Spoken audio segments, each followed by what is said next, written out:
नमस्कार साथियों, स्वागत है आप सभी का आपके अपने चैनल टेट सॉल्यूशन पर। दोस्तों, एएनआईओएस डीएलएड को लेकर के काफ़ी ही बड़ी अपडेट निकल करके आ रही है लोकसभा की ओर से। दोस्तों, लोकसभा से शिक्षा मंत्री धर्मेंद्र प्रधान का जवाब आया है एएनआईओएस डीएलएड को लेकर के। जैसा कि आप यहां पर देख सकते हैं, बहुत सारे प्रश्न पूछे गए थे एएनआईओएस डीएलएड को लेकर के, और उसको लेकर के दोस्तों प्रश्न के साथ साथ उनका जवाब भी आपको आया है लोकसभा से। तो क्या कुछ कहा गया है धर्मेंद्र प्रधान जी की ओर से एएनआईओएस डीएलएड को लेकर के, इसके बारे में हम लोग बात करने वाले हैं। तो अंत तक इस सेशन में आप लोग बने रहिएगा।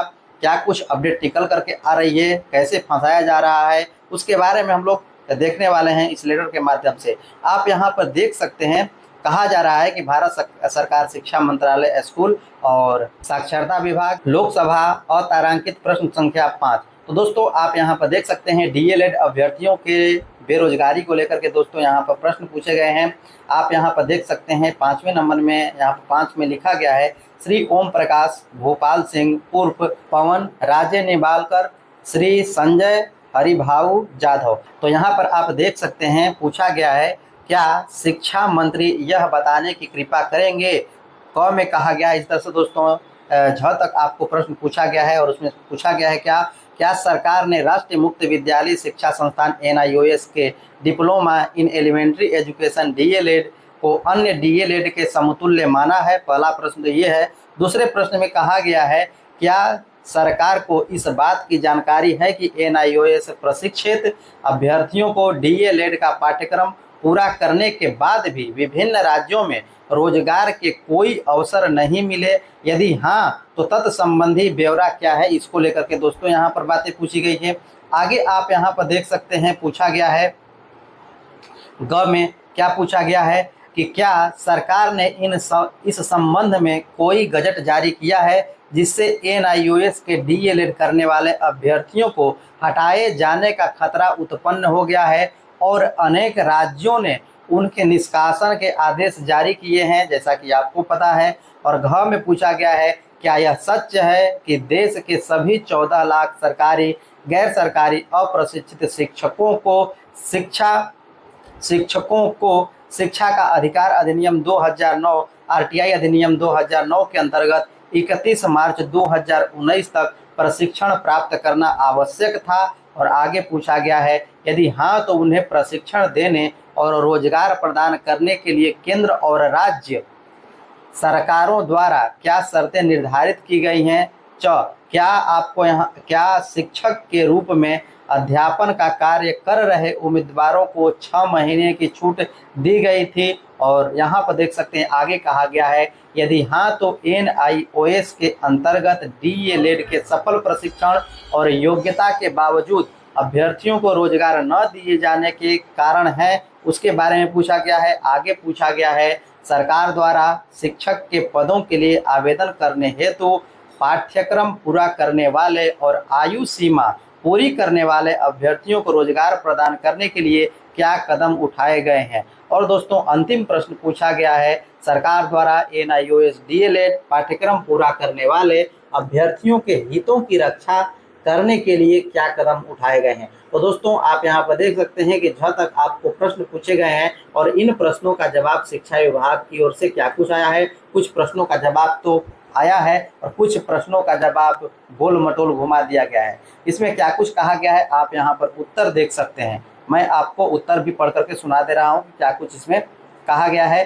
तो कुछ आपको पॉजिटिव बातें हैं और कुछ जो है आपको काफ़ी ही मुश्किल पैदा करने वाली हैं। उत्तर में कहा गया है, शिक्षा मंत्रालय में राज्य मंत्री श्री जयंत चौधरी जी के द्वारा आपके यहाँ पर क से लेकर के झ तक के सभी के बारे में कहा गया है कि निःशुल्क और अनिवार्य बाल शिक्षा अधिकार संशोधन अधिनियम 2017 में यह प्रावधान है कि दिनांक 31 मार्च 2015 तक नियुक्त या पदस्थापन पर कार्यरत प्रत्येक अध्येता जिसके पास अधिनियम में निर्धारित न्यूनतम अर्हताएं नहीं हैं, उन्हें ऐसे न्यूनतम अर्हताएं दिनांक 31 मार्च 2019 तक प्राप्त करनी होगी। सेवारत शिक्षकों को दिनांक 31 मार्च 2019 तक न्यूनतम योग्यता प्राप्त करने में सक्षम बनाने के लिए राष्ट्रीय आप यहाँ पर देख सकते हैं अध्यापक शिक्षा परिषद एनसीटीई की उत्तरी क्षेत्रीय समिति एनआरसी द्वारा विधिवत मान्यता प्राप्त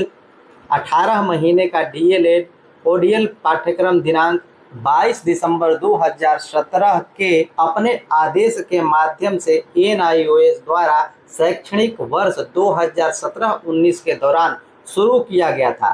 कार्यक्रम में नामांकन निम्नलिखित शर्तों के अध्याधीन है। दोस्तों जो भी शर्तें हैं उसके बारे में यहाँ पर बातें कही गई हैं। पहला शर्त इसमें बताया गया है कि डीएलएड कार्यक्रम की अवधि 18 महीने की रहेगी। जो आपको 2 वर्ष की बात है ये आपको 18 महीने की रहेगी, जिसमें आगे कहा गया है कि 6 महीने का इंटर्नशिप अवधि भी शामिल आपको होगी। ये बातें आपको कही गई है कि ये अवधि आपको 18 महीने की होगी, लेकिन 6 महीने का इंटर्नशिप आपको होगा। अब एक और भी आपको मुश्किल वाली भी बात यहाँ पर कहा गया है, इसके बारे में भी हम लोग चर्चा करने वाले हैं, तो अंत तक बने रहिएगा।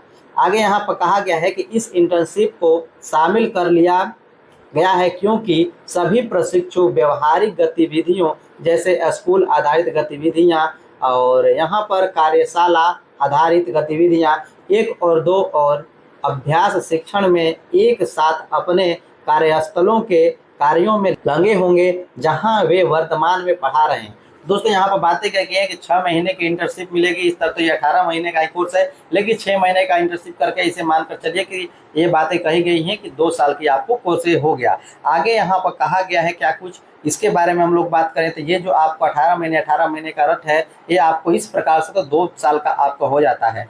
आगे यहाँ पर कहा गया है कि कार्यक्रम विशेष रूप से सरकारी सहायता प्राप्त या गैर सरकारी प्राप्त निजी मान्यता प्राप्त स्कूलों में कार्यरत अप्रशिक्षित प्राथमिक शिक्षकों के लिए डिजाइन किया गया था, जिन्हें दिनांक 10 अगस्त 2017 को या उससे पहले नियुक्त किया गया था। तो दोस्तों ये आपको जो कार्यरत शिक्षक है या फिर गैर सरकारी में या फिर सरकारी में हो, उनके लिए आपको बातें कही थी। और निश्चित रूप से जो भी इसमें एडमिशन लिए और ये डिग्री को किए वो किसी न किसी स्कूल में पढ़ा ही रहे थे, तभी उन्होंने ये कुछ किया। आगे यहाँ पर कहा गया है कि एनसीईटी अधिनियम विनिमय 2014 के सभी प्रावधानों एनसीईटी विनियम 2007 के खंड 12 के तहत छूट को छोड़ करके लागू होते हैं। दोस्तों ये बातें आपको यहाँ पर कही गई है, तो ये कुछ आपको यहाँ पर देख सकते हैं कि पॉजिटिव पॉइंट है। अब यहाँ पर आप देखिए आगे यहाँ पर कहा गया है कि जैसा कि एनआईओएस द्वारा सूचित किया गया है कि लगभग 11.5 लाख सेवारत शिक्षकों ने सफलतापूर्वक पाठ्यक्रम पूरा कर लिया है। आरंभ में 18 महीने के डीएलएड ओडीएल राष्ट्रीय मुक्त विद्यालय शिक्षण संस्थान द्वारा संचालित पाठ्यक्रम की परिकल्पना सरकारी सहायता प्राप्त और गैर सरकारी प्राप्त निजी मान्यता प्राप्त स्कूलों में शिक्षण कार्य कराने वाले प्रारंभिक शिक्षकों को आवश्यक अर्हताएं प्राप्त करने के अवसर के साथ सेवाकालीन शिक्षण प्रदान करने के लिए की गई थी। और यहाँ पर आप देख सकते हैं कहा गया है वर्ष 2019 के CWJC संख्या 19/842 में पटना स्थित माननीय उच्च न्यायालय द्वारा जारी निर्देशों के अनुपालन में विभाग और राष्ट्रीय अध्यापक शिक्षा परिषद एनसीईटी ने सभी राज्यों संघ राज्यों क्षेत्रों को एनआईओएस द्वारा आयोजित 18 महीने के डीएलएड ओडीएल कार्यक्रम के सफल उम्मीदवारों पर विचार करने के लिए परिचालित किया गया था। तथापि माननीय सर्वोच्च न्यायालय, अब देख रहे हैं दोस्तों यहाँ पर पटना हाईकोर्ट और क्या क्या हाईकोर्ट के निर्णय और उसके बाद जो माननीय सर्वोच्च न्यायालय के निर्णय के बारे में भी यहाँ पर जिक्र किया गया है कि सर्वोच्च न्यायालय ने वर्ष 2022 के SLPC संख्या इतना में दिनांक 28/11/2023 को जारी निर्णय के तहत माना है कि 18 महीने का डीएलएड ओडीएल नियमित 2 साल का डीएलएड पाठ्यक्रम के बराबर नहीं है। तो इसका लिखने का क्या औचित्य है ये समझ में नहीं आ रहा है, जबकि आपने खुद कहा है कि ये 6 महीने का 18 महीने का 6 महीने का इंटर्नशिप है, ये 2 साल का हुआ। तो उस विषय को इसमें शामिल करने का क्या मतलब है, जब आपका लोकसभा ही सुप्रीम कोर्ट से छोटा हो जाएगा तब तो चला सुप्रीम कोर्ट, आप बनी विधायिका चला और न्यायपालिका। ये आप यहाँ पर देख सकते हैं जो कि काफ़ी ही मुश्किल है। लोकसभा और सुप्रीम कोर्ट से क्या संबंध है, लोकसभा जो निर्णय पारित करेगी वो सुप्रीम कोर्ट को मानना है कि जो सुप्रीम कोर्ट पारित करेगी वो लोकसभा को मानना है। ये आप यहाँ पर देख सकते हैं कि ये आपको